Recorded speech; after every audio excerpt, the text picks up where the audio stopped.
Rassismus-Eklat gegen Vini Junior? Fragezeichen. Da wollen wir drüber sprechen. Der Spielanalyse gegen Benfica Lissabon haben wir gewonnen. Mourinho hat Gelb-Rot bekommen und so weiter. Das war ein hitziges Spiel. 12 Minuten Nachspielzeit. Richtig Action. Willkommen zurück. Mein Name ist Dennis. Schön, dass ihr wieder dabei seid hier auf meinem Real Madrid-Kanal. Yes. Oh, was war das gestern für ein Spiel? Es war heftig. Erstmal vielen Dank für 2,5 Stunden Livestream. Sehr, sehr nice war das. Also schaut das nächste Mal auch gerne vorbei im Livestream, damit wir ein bisschen mehr in Livestream werden. Ja, wo wollen wir mit anfangen?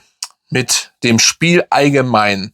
Und ich habe viel Power gesehen. Ich habe viel Willen gesehen, vor allen Dingen. Die Jungs wollten. Wir haben zwar nur 1-0 gewonnen. Das war ja auch nicht so einfach. Das wusste man im Vorfeld auch. Das wird kein einfaches Spiel. Mourinho weiß ganz genau, wie Real Madrid tickt und so weiter. Mourinho ist eben gut. So.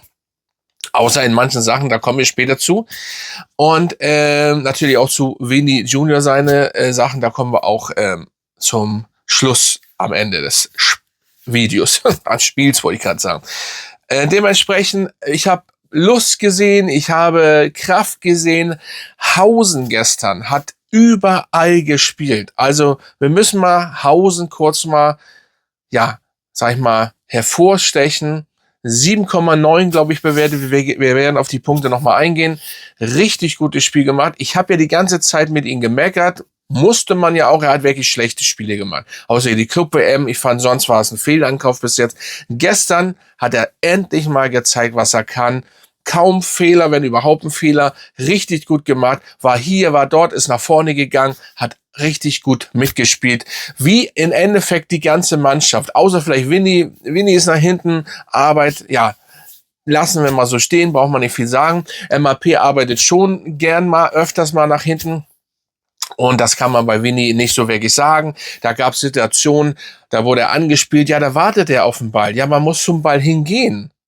Also, und dann war auf einmal der Gegner da. Also da frage ich mich dann manchmal, Vini, okay, so spielt man keinen Fußball. Aber ja, und Carreras war auch, es gab 1, 2 Unsicherheiten, aber Carreras war sonst auch stabil. Auch wenn er mit Hausen, sag ich mal, zwischendurch mal diese Verständigungsprobleme hatte. Die standen sehr dicht aufeinander. Das war am Anfang des Spiels. Da habe ich mir gedacht, guck mal, wenn das schon unser Problem ist, ist es ja kein Wunder, dass wir alles nicht hinkriegen. Ja, dazu muss ich aber auch noch mal was sagen mit diesen nicht hinkriegen und wo wir gerade stehen. Nochmal, um das klar zu machen. So, und Arda Güler gestern 2 gute Chancen gehabt. Eine hätte gern reingehen können, das wäre ein schönes Tor gewesen. Ja, er war, sag ich mal, es waren ja alle gut bewertet. Ich muss das jetzt so alles so ein bisschen mal gucken. Arda Güler war im Endeffekt für sich oder für seine Verhältnisse wieder ein bisschen unauffällig, aber trotzdem präsent und einigermaßen eigentlich auch ein stabiles Spiel gemacht, wie fast jeder, außer Camavinga. Camavinga war so ein bisschen viel Ballverluste, aber er wurde eben nicht ausgewechselt wie Arda Güler, weil er eben 1 gegen 1 stabiler ist. Im Endeffekt, da habe ich mich überlegt, aber er ist im Endeffekt laut Bewertung auch der schlechteste. Warum nimmst du Arda Güler raus? Gut, das ist ja immer die Frage der Fragen. Im Endeffekt möchte ich jetzt keinen Spieler groß rausheben, weil wir wirklich eine 7,8, glaube ich, insgesamt wirklich Mannschaftsleistung hatten, die wirklich gut ist. Weil, wie gesagt, wir haben nach hinten gut gearbeitet im Schnitt, wir standen gut, Rüdiger übrigens auch gut, hat auch gleich von Anfang an mal sein Maul aufgemacht, aber anderweitig, um seine Mitspieler anzufeuern. Und dann, es passte einfach alles. Es gibt gar nicht viel also irgendwas rauszusuchen, was nicht gut war. Ne, außer vielleicht mal, es muss schneller abgespielt werden. Es muss nicht so lange, Vini zum Beispiel. Warum spielst du in Strafraum nicht den mal einfach ein bisschen schneller ab? Und so weiter. Und vielleicht mal Distanzschüsse wäre für mich auch mal, statt den Ball reinzutragen. Weil ich habe ja auch in meinem letzten Video schon gesagt, oder das, was ich allgemein bemängel, ist einfach wir haben im Endeffekt wenig Torchancen und wenn wir viele haben, gehen sie nicht rein. Wir haben zu wenig Tore. Das ist einfach so. So, und das muss auf jeden Fall geändert werden. Aber gestern hat alles irgendwie, ich habe gemerkt, die Jungs wollten. Ne? Sie mussten und sie wollten. Und das zeigt wieder, die Champions League ist unser Pokal, unser Format. Und es passte einfach, auch wenn es gab gestern Minuten, ja, dann ging es dann wieder nach hinten, ein bisschen reinstellen hinten und dann plätscherte das Spiel so ein bisschen abwechselnd, aber keiner von beiden Teams hatte irgendwelche eine Torchance und dementsprechend, ja, war das ein bisschen, ja, mau manchmal zwischendurch. Aber sonst war es ein echt spannendes, hitziges Spiel. Das Hitzige kam dann später natürlich, nachdem wir das 1-0 gemacht haben von Vinny Junior. Da kommen wir jetzt mal zu, was absolut ein einfach geiles Tor war. Das kann er. Und ich hoffe, weil er ja schon kurz vor mal so ähnliches Tor gemacht hat, dass er einfach wieder der Alte wird. Er muss einfach der Alte werden und dann brauchen wir ihn. Und dann ist er einfach da auf seiner Position mit der Beste der Welt. Und wenn du ihn verkaufen möchtest, das ist ja das Problem, was ich sage, kannst du ihn überhaupt verkaufen? Weil so einen zu finden, such einen. Es gibt ja nicht so viele, ne, auf seiner Position, die genau das können, was er kann.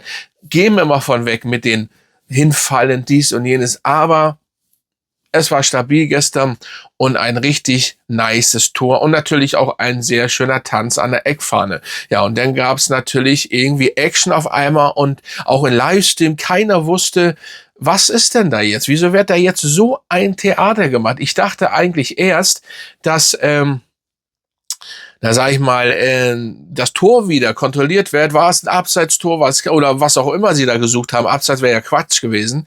So, aber naja, auf jeden Fall gab es andere Sachen und ja, da möchte ich gleich was zu sagen. Ich möchte noch ganz kurz sagen, zu dem hitzigen Spiel, dass Mourinho ja auch noch gelb-rot bekommen hat, der da ein F-Wort benutzt hat, das, was ich von den Lippen ablesen konnte und so weiter. Da muss man sich dann irgendwann als so ein eingesessener, älterer, sag ich mal, Trainer sich irgendwann noch mal ins Horn haben, aber nein, und das schadet doch auch sein Verein, weil ich glaube, im Rückspiel sitzt er auch auf der Tribüne jetzt. Das ist nicht geistreich, ne? Und in Madrid ist das Stadion ein bisschen größer, da sitzt er wahrscheinlich ein bisschen weiter weg und ja, macht man irgendwie nicht. Aber das ist Mourinho, ne? Habe ich mir schon fast gedacht. Ich habe es auch ein bisschen amüsant gesehen, weil er hat ja gar nicht mehr aufgehört zu meckern. Ja. Aber eben, um zurückzukommen zu Vinny, um das Schlimme einfach zu sehen, sorry, ist der angebliche Rassismusvorfall, der denn gekommen ist. Und der Spieler von Benfica, wo ich jetzt auch nicht den Namen nennen werde, weil auch MAP hat gesagt, den Namen will ich nicht nennen. Ich werde ihn jetzt einfach mal einblenden. Hatte sein Trikot, ich muss jetzt aufhören, weil ich mein Mikrofon habe, einfach vor sein Gesicht und hat 5-mal angeblich, also soll er gesagt haben, das wird jetzt ganz schwer, deswegen hat dieser kleine, ich sage jetzt kein Schimpfwort, das so gemacht und hat zu ihm angeblich, du bist ein Affe, 5-mal gesagt. In Deutschland ist das natürlich, was bist du denn für ein Affe? Egal jetzt zu jedem Menschen, wenn du jetzt schimpfst, sieht man das ja anders. Aber er ist, wir wissen ja, Vinny Junior, ne? Und in Spanien sieht man das noch anders und dies und jenes.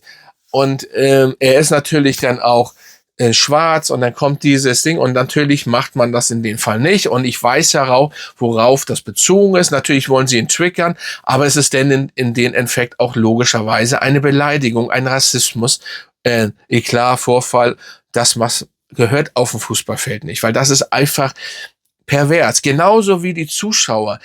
Ich habe das im Livestream gesagt. Schaut gern mal in Livestream, gern nochmal, wenn ihr Lust habt. Es ist einfach, da sind erwachsene Menschen, am besten noch mit Kindern, auf der Tribüne und wenn Vinny unten läuft, dann stehen die auf und beschimpfen ihn. Mir würde das nicht mal in den Sinn kommen, nicht ansatzweise. Natürlich meckert man mal so insgesamt, wenn man live dabei ist, selbst zu Hause, ne?